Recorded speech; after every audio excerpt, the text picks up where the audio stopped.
everybody. Today we are taking a field trip out of the house and off of the property for the day, down to a place that is very local and very familiar to us, Roubidoux Springs.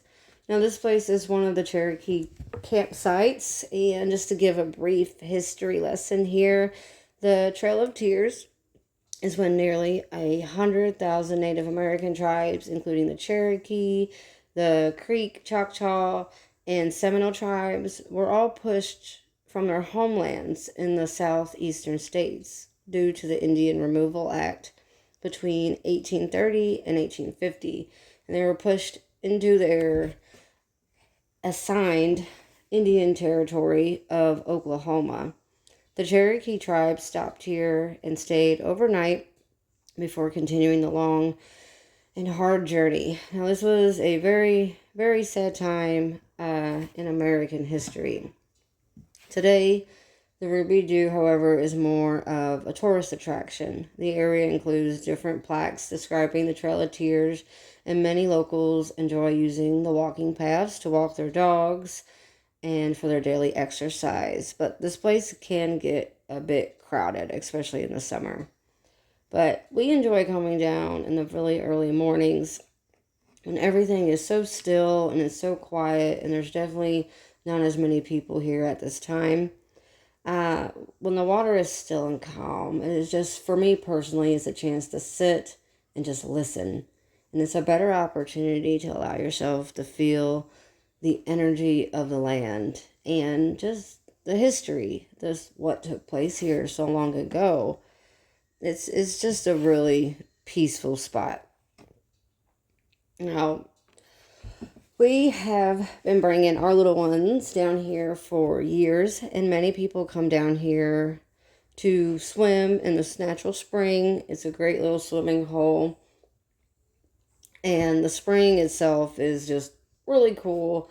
It stays between roughly 40 to 60 degrees Fahrenheit. Of course, being colder, being closer to 40 degrees in the winter season and fall. And then it'll come up to warm up to 60 degrees in the spring and summer season.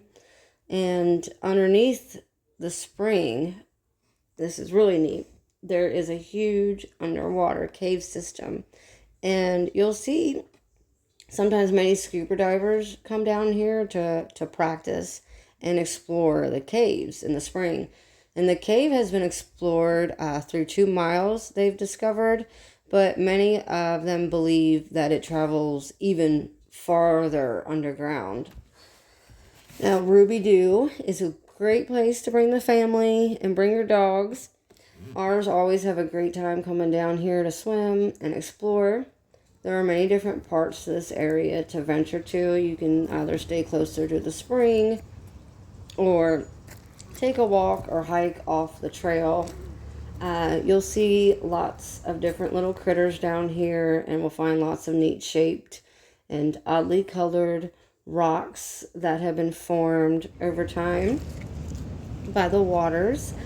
I am usually always looking at the ground when I come down here and close to the water's edge and searching through all the different stones. You'll always be able to find that perfect skipping stone as well, and I'm personally not so good at that.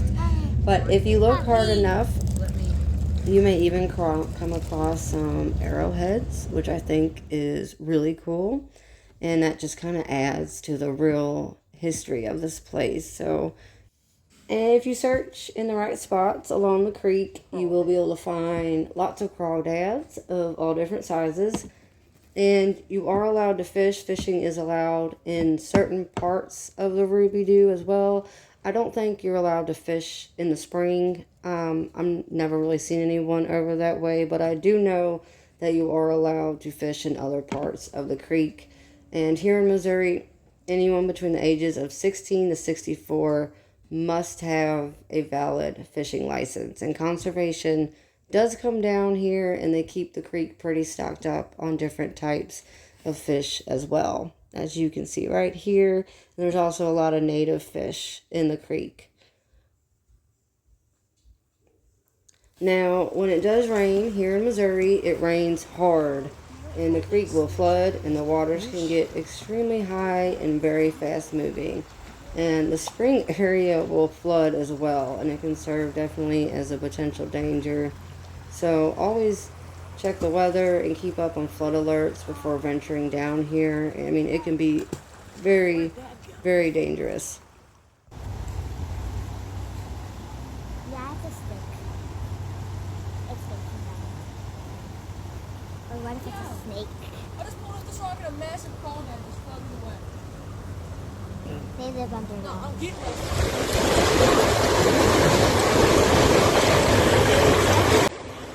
Not only due to floods, but just due to people not respecting the land or the water. Make sure you triple check for glass or other litter on the ground and in the water before entering or walking, deciding to walk barefoot, because you will probably you may or may not step on something that's not so fun to step on. We try to clean up every time we come down here because people just aren't nice sometimes. Roubidoux is a great place to visit. Just always be respectful, not just to the land, but to the folks around you. And don't leave anything behind that doesn't belong there. And be mindful that it is home to water snakes, frogs, crawdads, and many other types of fish. So if you decide to venture this way, please be respectful and take some time to research its history as well.